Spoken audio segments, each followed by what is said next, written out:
അതേസമയം ഇത് മാത്രമല്ല കേട്ടോ, റിപ്പോർട്ടർ എക്സ്ക്ലൂസീവ്.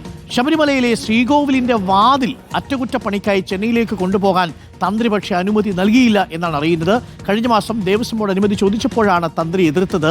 September 8-ന് ദ്വാരപാലക ശില്പത്തിന്റെ പാളികൾക്കൊപ്പം കൊണ്ടുപോകാനാണ് board ശ്രമിച്ചതെന്നറിയുന്നു. തന്ത്രിയുടെ തീരുമാനം അംഗീകരിച്ച ബോർഡ് സന്നിധാനത്ത് വെച്ച് അറ്റകുറ്റപ്പണികൾ നടത്താൻ തീരുമാനിക്കുകയായിരുന്നു. റഹീസ് റഷീദ്, തന്ത്രി ഇടപെട്ടതുകൊണ്ട് വാതിലുകൾ ചെന്നൈയിലേക്ക് കൊണ്ടുപോയില്ല എന്നാണ് മനസ്സിലാക്കുന്നത്. അതല്ലെങ്കിൽ ഇപ്പോൾ ആ വാതിൽ വിളക്കി ചെന്നൈയിൽ കൊണ്ടുപോയി പൂശാനെന്ന് പറഞ്ഞ് കൊണ്ടുപോയേനെ. അതും ഈ ഉണ്ണികൃഷ്ണൻ പോറ്റിയെ പോലെയുള്ളവര് പല സ്ഥലങ്ങളിൽ വെച്ച് എന്താണ് ചെയ്യുന്നത് നമുക്കറിയില്ലല്ലോ. സ്വർണ്ണപ്പാളി തന്നെ ചെന്നൈയിലേക്ക് കൊണ്ടുപോകുന്നു എന്ന് പറഞ്ഞ് ബാംഗ്ലൂരിലേക്ക് കൊണ്ടുപോയി അവിടെ പ്രദർശിപ്പിച്ചു എന്നാണ് ഇപ്പോൾ പുറത്തു വന്ന വിവരം. റഹീസ് റഷീദ്, തന്ത്രി ഇടപെട്ടതുകൊണ്ട് വാതിൽ ഈ സ്വർണം പൂശാൻ കൊണ്ടുപോയില്ല അല്ലേ? ഡോക്ടർ അരുൺ, ഈ 2019 ദ്വാരപാലക ശില്പം ഉണ്ണികൃഷ്ണൻ പോറ്റി കൊണ്ടുപോയതാണ് നമ്മൾ ഇതുവരെ റിപ്പോർട്ട് ചെയ്തത്. ഇപ്പോൾ പറയുന്നത് ഈ തൊട്ടടുത്ത കഴിഞ്ഞ സെപ്റ്റംബർ മാസം ദ്വാരപാലക ശില്പത്തിന് വീണ്ടും സ്വർണം പൂശാൻ വേണ്ടി ചെന്നൈയിലേക്ക് കൊണ്ടുപോയിരുന്നു. അതിനൊപ്പം ശ്രീകോവിലിന്റെ വാതിലുകളും ശ്രീകോവിലിന്റെ പടവുകളിലും സ്വർണം പൂശാനുള്ള ഒരു തീരുമാനം ദേവസ്വം ബോർഡ് എടുക്കുകയും അതുകൂടി കൊണ്ടുപോകാൻ ചെന്നൈയിലേക്ക് കഴിഞ്ഞ മാസം 8-ാം തീയതി കൊണ്ടുപോകാൻ ദേവസ്വം ബോർഡ് തീരുമാനിക്കുകയും ചെയ്തു. അതിന്റെ അടിസ്ഥാനത്തിൽ ശബരിമലയുടെ അവസാന വാക്കെന്ന നിലയിൽ തന്ത്രി കൂടി സമ്മതിച്ചാലാണ് അത് കൊണ്ടുപോകാൻ പറ്റുക.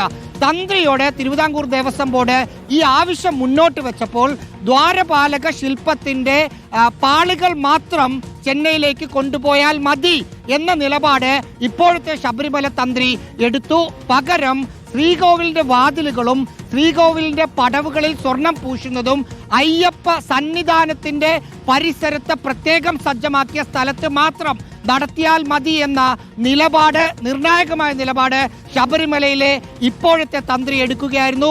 അത് തിരുവിതാംകൂർ ദേവസ്വം ബോർഡ് പൂർണ്ണമായും അംഗീകരിക്കുകയും നമ്മൾ ദേവസ്വം ബോർഡിൽ നിന്ന് മനസ്സിലാക്കുന്നതനുസരിച്ച് അടുത്ത മണ്ഡലകാലത്തിന് മുമ്പായി സന്നിധാനത്ത് വെച്ച് തന്നെ, അതായത് തിരുവിതാംകൂർ സർക്കാർ നിയമം പാസാക്കിയപ്പോൾ പറയുന്നത് പോലെ തന്നെ ഏത് അറ്റകുറ്റപ്പണിയാണെങ്കിലും അത് സന്നിധാന പരിസരത്ത് തന്നെ വേണമെന്ന് നിയമത്തിൽ പറയുന്നത് പോലെ ഇപ്പോൾ ശ്രീകോവിലിന്റെ വാതിലും സ്വർണവും പടവുകളും സ്വർണം പൂശാനുള്ള തീരുമാനം ദേവസ്വം ബോർഡ് എടുത്തിരിക്കുന്നു. അത് ചെന്നൈയിലേക്ക് കൊണ്ടുപോകാനുള്ള നീക്കത്തെ തന്ത്രി പൂർണ്ണമായും എതിർത്തു. തന്ത്രി പറയുന്നത് അംഗീകരിച്ച തിരുവിതാംകൂർ ദേവസ്വം ബോർഡ് ആ ക്ഷേത്ര പരിസരത്ത് വെച്ച് തന്നെ സ്വർണം പൂശാൻ തീരുമാനിച്ചു. അത് ഹൈക്കോടതിയോട് അനുമതി ചോദിച്ചു. മിനിഞ്ഞാന്ന് ഹൈക്കോടതി അനുമതി നൽകി. അതായത് ക്ഷേത്ര പരിസരത്ത് വെച്ച് തന്നെ അടുത്ത ദിവസങ്ങളിൽ ശ്രീകോവിലിന്റെ വാതിലും ശ്രീകോവിലിന്റെ പടവുകളും സ്വർണം പൂശാൻ പോകുന്നു.